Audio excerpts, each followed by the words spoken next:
देखी आजकल को लड़की लड़कन से कम नहीं की सब। मास्टर साहब गाना के संकेत देते हैं आजकल के लड़की लड़कन से कम नहीं की सब। जितना लड़का उत्पाद पहले बना सब उतना लड़की उत्पाद पहले वाली सब। पहले तो लड़की लड़कन से डरात रही सब कि कहीं लड़का हमने के ना छड़ सब, लेकिन आजकल तो लड़का डरात रही सब कि लड़की हमने के ना छड़े लगा सब।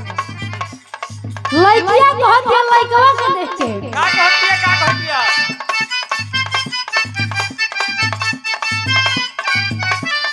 कहे लड़किया हमरा बुलंदिया पर कहियो बैठ के सटबे की हमारा बुलंदिया पे कहियो बैठ के सटबे की ओहो हमारा बुलंदिया पे कहियो बैठ के सटबे की लड़की आजकल सब चलाओ तारी सब। बाइक होके कार होके बुलेट होके चाहे कुछ होके लड़कियां कहे अरे हमारा बुलंदिया पर कहियो बैठ के अरे सटबे की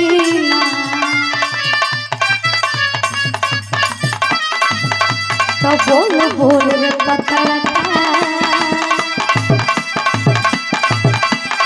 तो बोल बोल रे पत्थर का हमारा से पटबे की बोल बोल पता का हमारा से पटबे की बोल बोल पता का हमारा से पटबे की देखी हमारा गुरु जी के तरफ से राम केवल यादव जी के तरफ से बहुत बहुत आशीर्वाद होते।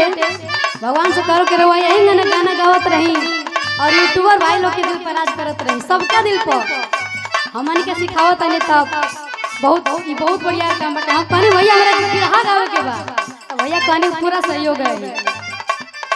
लड़कवा कहे लड़किया कहे सॉरी लड़किया कहे यहाँ उल्टा पड़ जाता है। लड़किया कहे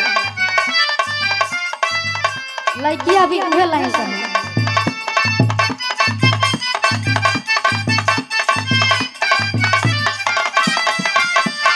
और हमारा बुलंदिया पे कहियो बैठ के सटबे की हमारा बुलंदिया पे कहियो बैठ के सटबे की हमारा बुलंदिया पे कहियो बैठ के सटबे की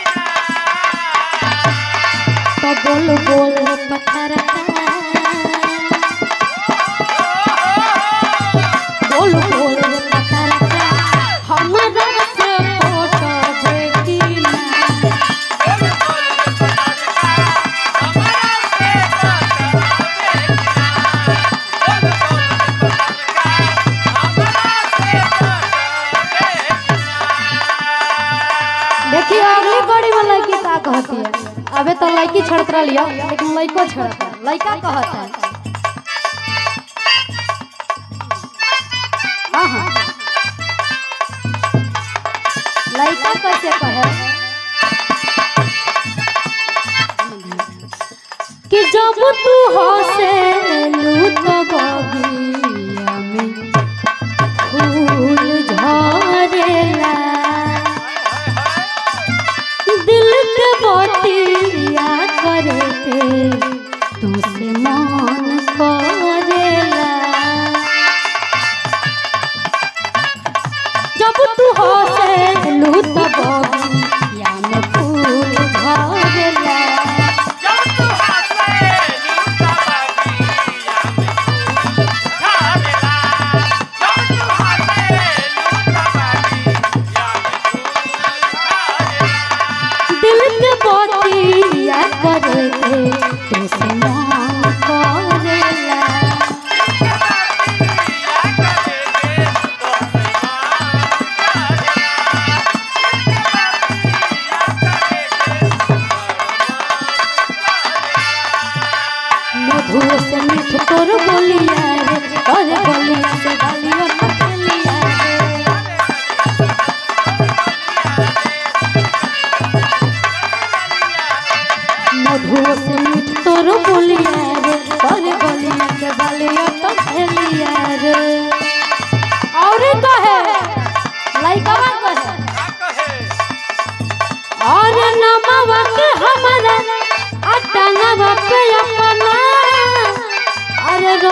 रे पता